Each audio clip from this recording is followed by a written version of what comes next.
এখন দেখি না দাড়ি পালা দিয়ে মাপি, নাহলে পাখা দিয়ে বাতাস করে উড়ে দেখি কি অবস্থা হয়। কথা বলেন না কেন?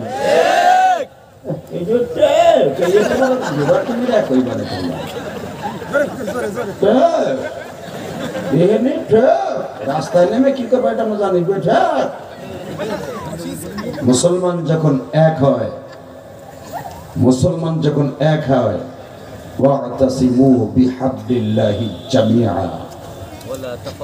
মুসলমান যখন এক সুতায় বাঁধা হয়, পৃথিবীর এমন কোন শক্তি নাই সীসা ঢালা প্রাচীরের মতো এই প্রাচীরকে কেউ খণ্ডন করে ভেঙে ফেলতে পারে। কিন্তু কোরআনের বিরুদ্ধে কেউ আরেকটা বার আঙ্গুল উঁচা করে ওর আঙ্গুলকে ভেঙে দিব। মাদ্রাসা নিয়ে কেউ যদি রঙ্গিবাদের আখড়া বলে, সাথে সাথে ওরা দুটুকরা করে ফেলবো। রাজি আসো না নাই? রাজি আসো না? তুমি হাত দেখায় না।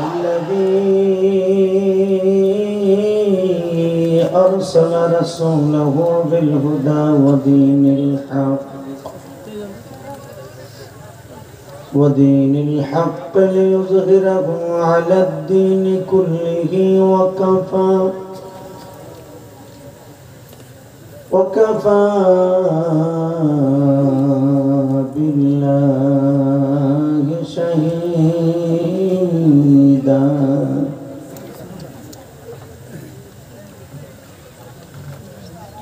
أما بعد فقد قال الله تبارك وتعالى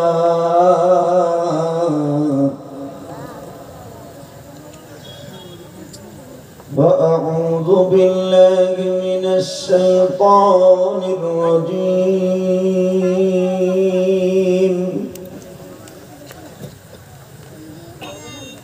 بسم الله الرحمن الرحيم.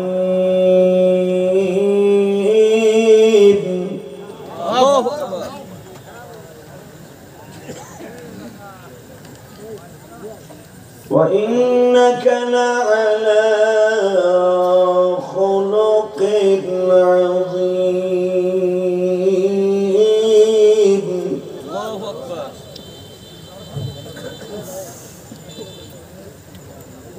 إن الله اصطفى آدم ونوحا وآل إبراهيم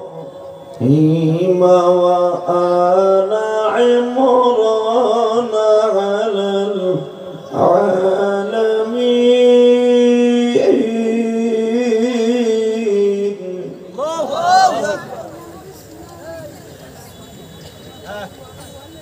ولا تهنوا ولا تحزنوا وأنتم الأعلون إن كنتم مؤمنين.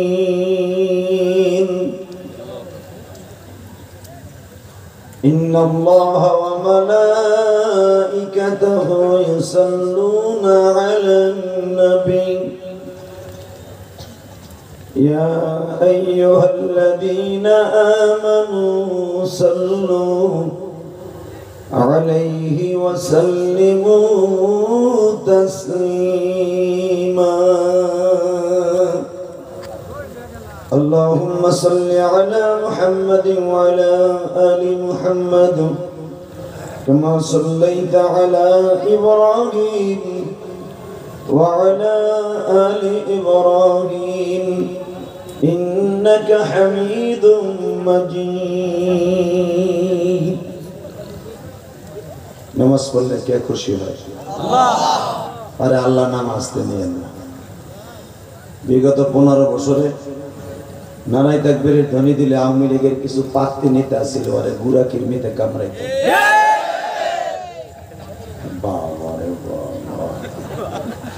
মাইকেলা মাইক ঠিক কর, টন বাস বাড়া, মাস্টার বাড়া, আমার কানে গুলির মতো আওয়াজ আসতে হবে একসাথে। বড় মাইক আমার দিকে ঘুরে একটা স্পিকার,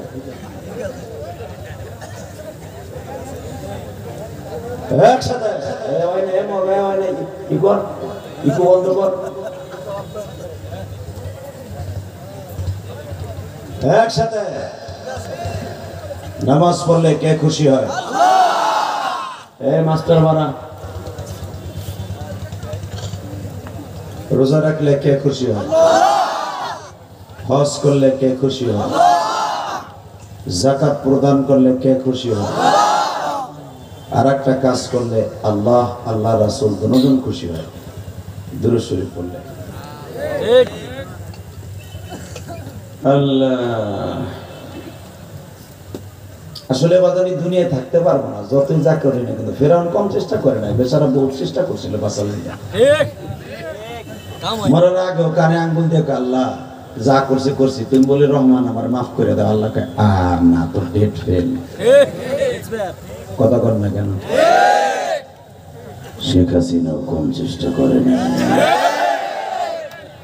উনি যখন শুনলেন 45 মিনিট টাইম ওনাকে নির্ধারণ করেছে,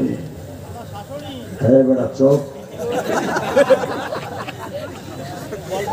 এক ঘুষা দিয়ে তোর হলে ফেলাবো। শাশুড়ি বদনাম কয় মগা, তুমি বোঝো না?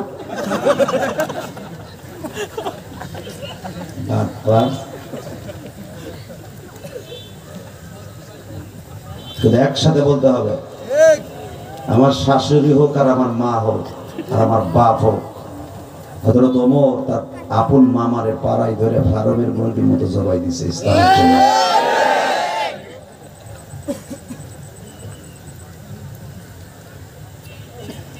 একসাথে বলেন, যাক বেটা পরে করি, উঠে যদি চেতা কথা শুরু করি তাহলে জায়গা নেই, আপনারা আস্তে আস্তে শুরু করি। আপনাকে অ্যাডভোকেট সাহেব দেখলাম ভালোই কড়া মেজাজের মানুষ, ওনার খুব রাগ আছে বুকের মধ্যে, কি লেগে গেছে তা জানি না। তবে উনি প্রকাশ করবে যেদিন সব ইসলামী দলগুলো এক হইয়া বাংলাদেশের কোরআন বিরোধী নাস্তিক বেঈমান যেগুলা ইসলামকে নিয়ে হোলি খেলায় মেতে উঠেছে, এগুলার যখন কলই পিটানি পিটাইয়া বাংলাদেশ থেকে নর্দমার মধ্যে কিট হিসাবে ফেলাই দেওয়া হবে, সেদিন ওনার বুকটা ক্লিয়ার হয়ে যাবে। বক্তব্যের দ্বারা আমি এটাই বলেছি। উনি যে বললেন হুজুরা যদি না মিলে, শফিকুর রহমান সাহেব, সরমুনার বিশ্বাস, হেফাজত ইসলাম আরো যত আছে, যদি না মিলে আমরা সবাই এক হব, কথাটা বাস্তব বলেছি। নাঙ্গল দিয়ে চাষ করছি, ধান বুনাইছি, নৌকায় উঠে বাড়িতে না মরাই করে দেখছি, এখন দেখি না দাড়ি পালা দিয়ে মাপি, নাহলে পাখা দিয়ে বাতাস করে উড়ে দেখি কি অবস্থা হয়। কথা বলেন না কেন?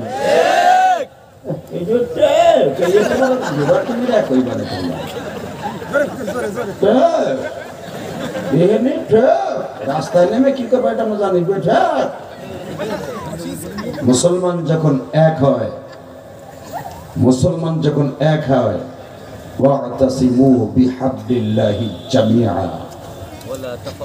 মুসলমান যখন এক সুতায় বাঁধা হয়, পৃথিবীর এমন কোন শক্তি নাই সীসা ঢালা প্রাচীরের মতো এই প্রাচীরকে কেউ খণ্ডন করে ভেঙে ফেলতে পারে। কিন্তু কোরআনের বিরুদ্ধে কেউ আর একটা বার আঙ্গুল উঁচা করে ওর আঙ্গুলকে ভেঙে দিব। মাদ্রাসা নিয়ে কেউ যদি রঙ্গিবাদের আখড়া বলে, সাথে সাথে ওরা দুটুকরা করে ফেলবো। রাজি আসো না নাই? রাজি আসো না? তুমি হাত দেখায় দাও।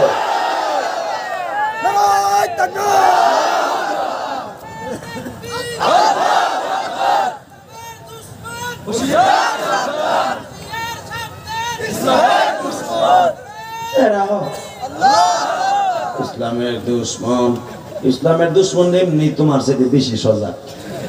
ওরা 24 ঘন্টা স্যাটেলাইট ধরে থাকে, কে আমাকে বাস দেয়। ইসলামের দুশ্মন হুঁশিয়ার, সাবধান, এমনি হুঁশিয়ার, ওরা তোমার সাথে বেশি হুঁশিয়ার। পচা স্লোগান বলতে হবে, কোরআন সুন্নাহর আলো সারা জায়গায় জ্বলো। কথা বলেন না কেন? ঠিক আছে, আরো জোরে বলেন আমিন। কোরআনের পাখি এই দেশে তাফসীর করেছিল, কোরআনের পাখি আল্লামা দেলোয়ার হোসেন সাঈদী। বেচারাকে দুঃখে দুঃখে নির্যাতন নিষ্পেষণ করতে করতে লাশ পর্যন্ত ইঞ্জেকশন পুশ করে যাকে শহীদ করা হয়েছে। কারণ আমি যখন কয়েক মাস আগে, এটা আমি বলি নাই, আল্লাহ সাক্ষী, এই গভীর রাত্রে বললাম, দেলোয়ার হোসেন সাঈদীকে যেই বেডের মধ্যে যেখানে ট্রিটমেন্ট করা হয়েছে ওখানে আমাকেও ট্রিটমেন্ট করা হয়েছে এই 5-6 মাস আগে। আপনারা দেখেছেন ফেসবুকে, ওই একই বেডে একই রুমের মধ্যে তো যে ডাক্তার আমাকে দেখেছিলেন, নাম বলবো না, নাম বললে যদি আবার কোনোদিন আওয়ামী লীগ কেতরাইতে কই মাসের মতো আসে, এবার চাকরিটা থাকবো না।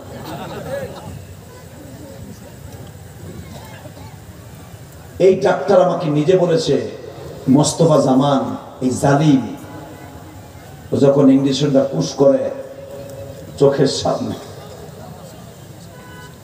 মুরগির ডিম ভেঙে যদি বাটির মধ্যে রাখলে যেরকম কুসুমটা ঘুরে, সাইদি সাহেবের চোখ দুটো এরকম ভাবে ঘুরতেছিল আমাদের সামনে। মনে হচ্ছে পানির ডিব্বের মধ্যে চোখটা ঘুরতেছে, কারণ একটু পরে জানটা বের হয়ে যাবে। যদি আমি মিথ্যা কথা বলে থাকি, আল্লাহ আমার বিচার করবে। ডাক্তারের কথা, যিনি ওই অপারেশন থিয়েটারে ছিল, ওদের আমাদেরকে বের করে দেওয়া হলো, আনসাররা বলে আমাদেরকেও বের করে দেওয়া হলো। মাত্র 25 মিনিট পরে শুনে উনি আর দুনিয়ায় নাই। আল্লাহর বিচার আছে না নাই? আস্তে কথা বললে লুল হইয়া মরবা, লুল এই সাতার মাইকে ওয়াজ করা যাবে না। কি গোড়া মাইকে, কি মাইক দিতে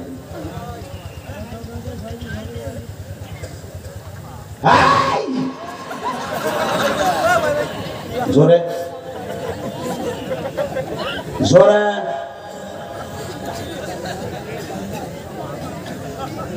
একসাথে বলতে হবে।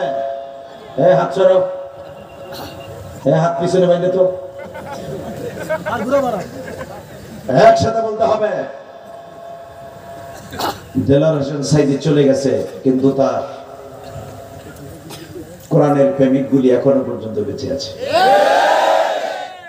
উনি 2000 সালের শুরুতে বলেছিলেন, এক সাইদি চলে লোকান্তরে 1000 সাইদি প্রত্যেক ঘরে ঘরে থাকবে। রেসকোর্স ময়দানে এবং প্যারেড ময়দানে এই কথাগুলো বলেছিলেন। এখন যেটা শোনা যায় ক্যাসেটের মাধ্যমে, ওনার কথাগুলো সত্য। দরকার মারহাবা। যাই হোক, কথা দীর্ঘায়িত নয়। আমি কয়েকটা প্রশ্ন করব। যদি সত্যিকার আল্লাহ এবং আল্লাহ রাসূলকে ভালোবেসে থাকেন, আওয়াজ দিবেন। সর্বময় ক্ষমতার মালিককে, এখানে আসার তৌফিক কে দিয়েছেন? সব কাজের শুরুতে কার নাম নিবেন? খানা খাওয়ার সময়, পানি খাওয়ার সময়, সুদ খাওয়ার সময়। সুদ খাওয়া হালাল না হারাম? এই জোরে কোন খান খান। আমি জানি একদিনের ওয়াজে সুদের থেকে আপনি ফিরবেন না। আমি যতই ওয়াজ করে যাব, এই অ্যাডভোকেট সাহেব যতই আপনাদের সাইড স্কুলে দিয়ে কোবাক যে সুদ খাবি না, একটা বুড়াও সুদের টাকা আগামীকাল করে আনবে না, জানি। কিন্তু খাবেন খাবেন, সত্য কথা বলেন। সুদ খাওয়া হালাল না হারাম? হ্যাঁ, খাইতে খুব আরাম।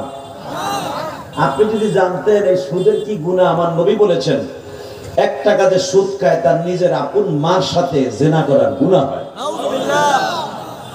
মার সাথে জেনা করার গুনাহ নিয়ে কবরে যাবেন, আর আল্লাহ আপনারে পাতলা রুটি আর মুরগা গ্রিল করে দেবে, আপনি খাবেন। কল্পনাও করেন না। আল্লাহ আমাদের সবাইকে সুদ থেকে হেফাজত করুন। জোরে কেন আমিন? আরো জোরে বলেন আমিন। আমি আপনাদের খেদমত আরজ করতে চাই, যত সময় আল্লাহ আমাকে যে কথা বলাবেন, মাইকের শক্তি নয়, আমারও শক্তি নয়, আল্লাহর শক্তি দিয়ে কথা বলাবেন। আপনি থাকবেন না ভাগবেন? সবাই থাকবেন? 30 জনে করে থাকবো। যদি সবাই বলেন আল্লাহ খুশি হবেন। বলেন থাকবেন না ভাগবেন? সবাই থাকবেন? সবাই থাকবেন বাবাজি? আল্লাহকে হাত উঠে দেখান তো কে কে ভাগবেন। ঠিক আছে, আপনি যখন হাত তুলছেন আমি দেখিনি, আমি চোখটা বন্ধ করেছিলাম। আমি জানি একটা উল্টাপাল্টা হবে। আল্লাহ, তবে আমি চোখ বুঝেছিলাম, আমি দেখি না। আমি দেখছি হাত একজনের উঠানো না। সবাই থাকবেন ইনশাআল্লাহ। শুরু করা যাক আমার মাহবুবের কোরআনের অন্তত একটা আয়াতের তাফসীর। ইনশাআল্লাহ আমি তিলাওয়াত করব, আপনি তিলাওয়াত কি আয়াত যখন শুনবেন, আল্লাহু আকবার দিয়ে আল্লাহরে খুশি করবেন। কেমন?